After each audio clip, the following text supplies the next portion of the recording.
Devil Hunters Chainsaw Man Chapter 138, titled Sword Man, reintroduce hybrids back into the story. The girl with the rock and roll devil has a name and a type, and will fame get to Asumitaka. Let's begin with Denji and his date as they engage in a tense stare down until she suddenly charges at him wielding a bat. However, rather than striking him, she hurls the bat in the direction of a fallen man on the ground who seems to be holding a gun, later found out to be fake. Baffled, Denji questions whether she is truly his adversary, pointing out that she was singing while he was under attack. Yoshida interjects, reintroducing her as Fumiko Mifune and explaining that she's his junior. Fumiko then unveils her true identity as a member of Tokyo Division 5 for public safety, revealing that she has been assigned as a bodyguard during high school despite being 22 years old. So here is another woman who sexually assaulted Denji, which unfortunately now only adding to further more insecurities of Denji potentially ever opening up to a woman. Now Fumiko, just like the rogues gallery of all the females in Chainsaw Man, is a bit eclectic to say the least, and we don't get the reveal of her devil contract. Now part of me is disappointed that she wasn't contracted with the karaoke devil or the rock and roll devil, because now when you look at this chapter in comparison to last week's chapter, now we know that these people who barged in, well, they knew the identity of Denji as Chainsaw Man, and not a whole lot of people know that. I mean, you know, public safety knows, of course, but this is probably now under Family's doing that she sent in these people trying to pursue Denji since he's so high profile. I really can't wait to see what Fumiko's devil contract will be. And does Denji need a bodyguard? Absolutely not, but it seems like he's gonna have Fumiko and potentially another bodyguard, which we'll get to later in the review, looking after him, because as Yoshida implies, Denji's fame as Chainsaw Man is going to need some type of protection, at least even if it's not for him, for the sake of Nayata. Now, like I mentioned with Fumiko's character last week, she seemed to have brought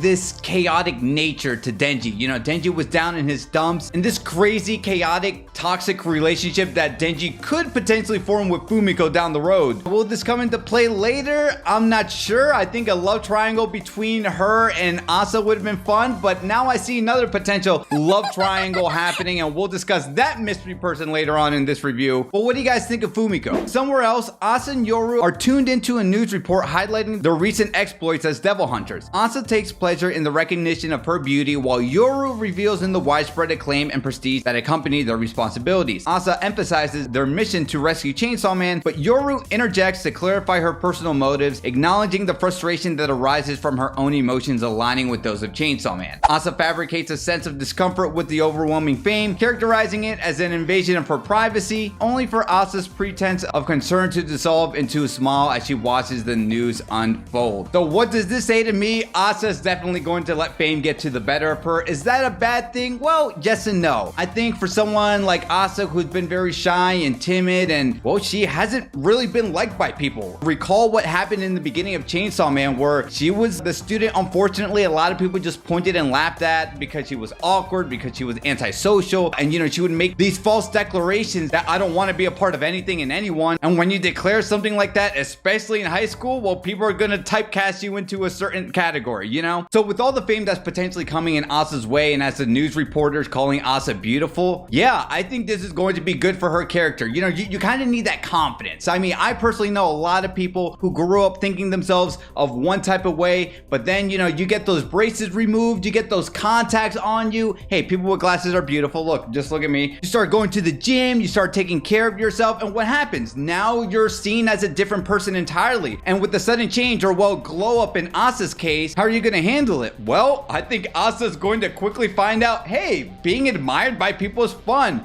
Being called beautiful is great. You know, like, I think this is just a self-confidence boost that she needs. Yoru quickly does clarify that, hey man, I'm still gonna kill Chainsaw Man at the end of the day. You can say you're protecting him, but will fame take her astray elsewhere just like Asa? We'll have to wait and see. Now, to the best part of the chapter. In an alley, Denji examines a Chainsaw Man church poster with Asa, appearing perplexed by her presence. A stranger notices his discomfort and remarks on the addition of an unknown alongside Chainsaw Man. Denji questions the stranger's approach. The man discloses they met before, though unreciprocated. And then the man clarifies himself as the Swordman. And if you're asking who is the Swordman, well, in part 1, this guy was known as the longsword hybrid from Tokyo Special Division 5, which Makima set up. And we should know who Tokyo Division 5 is, because who is that? All the hybrids that face off against Chainsaw Man. We had the flamethrower hybrid, you know, we had Katana Man, we had Reze, we had the crossbow hybrid Quan Chi. What does this confirm? The hybrid devils are back. Mark that off your Chainsaw Man bingo card if you had it. We knew more or less that hybrids had to have come back. Why? Because the imminent threat of the King of Terror coming to wreak havoc and causing destruction on planet Earth, etc., etc. You need some strong allies on your side, right? Like, yeah, is Yoshida strong? Sure. Is Kishibe gonna do something whenever he gets reintroduced? Why not? But the safest assumption was always assuming that the hybrids had to come back. Now, some people might be a little bit perplexed as to why the Swordman made his debut when he was defeated, right? Well, you have to remember, hybrids are practically immortal. And now some of you might also be remembering, well, if Swordman fought Chainsaw Man, but he remembers Denji but doesn't recall what happened between them, how is that a thing? Well, you have to remember too, Makima has the ability to alter the memories that she ends up controlling. If you recall in part 1, when Makima recruited Angel, she basically messed with his memories until he saw that Makima ended up taking control of Aki, and Aki became a mindless zombie at that point, and Angel put up a valiant fight. But anyway, this is all to say, this is how the hybrids don't remember that they were manipulated by the previous control devil. And what I could sense here is that if the hybrids were trying to take down Denji in part 1, then they must protect Denji in part 2. Not only do you have Fumiko that's going to look after Denji, but you're going to have all the hybrid devils also protecting Denji as well, which is really extraordinary. More importantly, you gotta raise up the stakes here, because now if we got the hybrids protecting Denji and they're basically immortal, then the upcoming antagonists, they're going to have to be minimum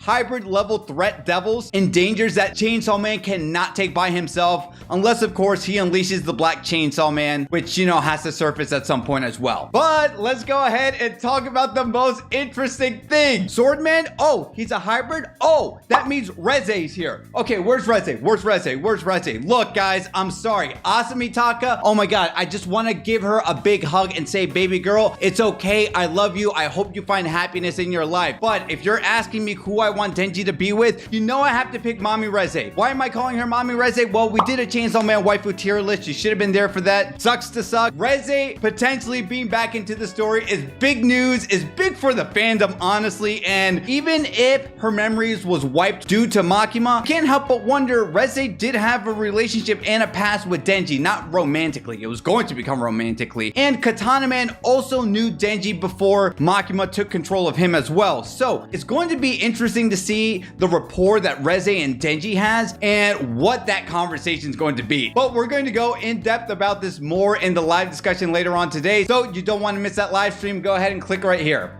Take care.